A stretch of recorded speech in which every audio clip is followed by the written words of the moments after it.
there, welcome back. We are in the days leading up to the election here in the United States. We're spending a little bit of time looking at some of the principles that Christians should embrace or adopt as they think about how do we cast our ballot? How do we participate in the political process? One of the things that has made headlines again, at least here in the United States, is Christian nationalism. And this is an idea I raise it because I think it's something that as Christians we need to be aware of it. We need to be able to at least identify it, and we need to guard against it. Now, Christian nationalism is famously hard to define really precisely. So I think it's important to recognize that right up front. Sometimes it's confused with patriotism. In other words, a person who loves and values and appreciates their country is sometimes called a Christian nationalist, but that's not the case. Patriotism is an appropriate love and appreciation for your own country, for the benefits and the opportunities that you enjoy as a citizen of a particular country. And I think it's fitting and it's appropriate to be patriotic. I think it's wise to recognize that we enjoy many privileges and many blessings and many opportunities here in our country that others are not so fortunate to have. So it's good to be patriotic. Patriotism is valuable and it's beneficial. But patriotism is not what we're talking about when we talk about Christian nationalism.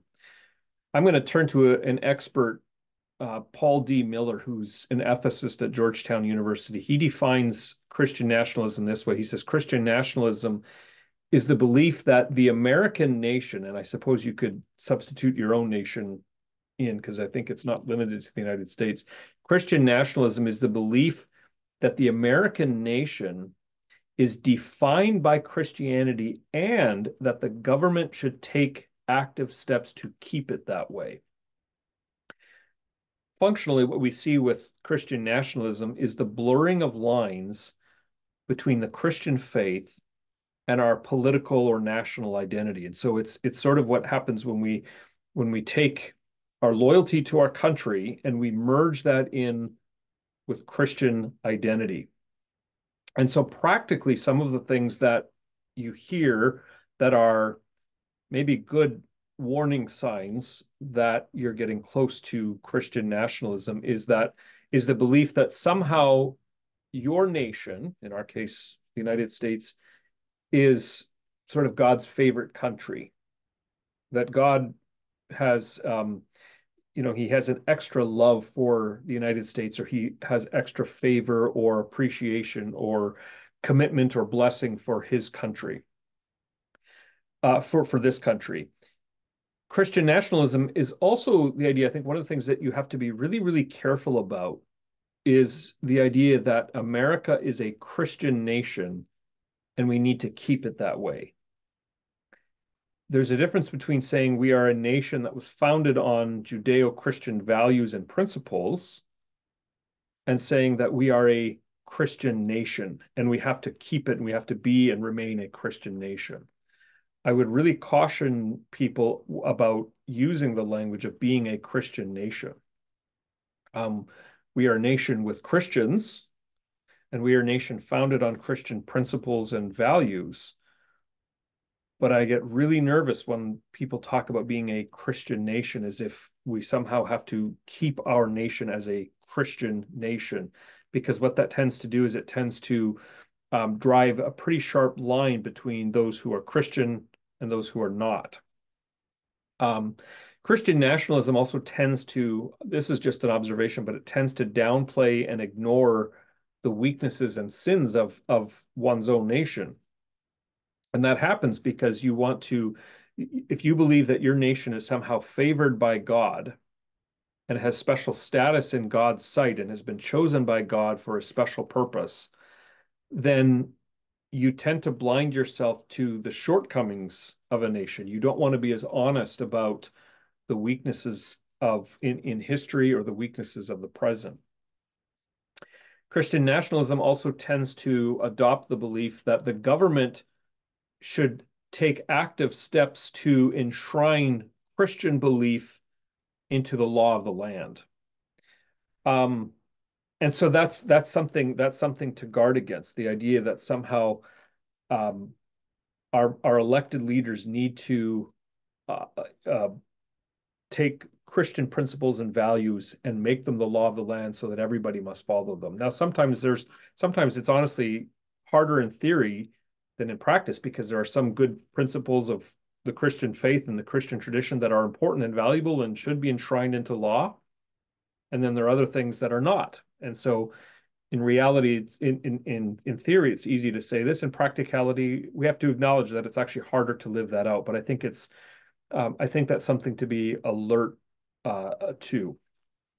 So as we move towards this election, what does this mean? I think it means two things. I think number one, it's appropriate to be patriotic.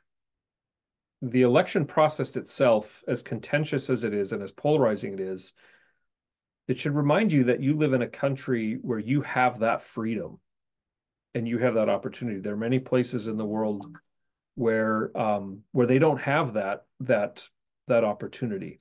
And so just the fact that you can cast a ballot is something to be grateful for. You should be thankful for what we enjoy as a country. As frustrating as we can be with our government, it's there's a lot to be thankful for in it. It's not to say there's not things to critique, of course, but there's a lot we can be grateful for.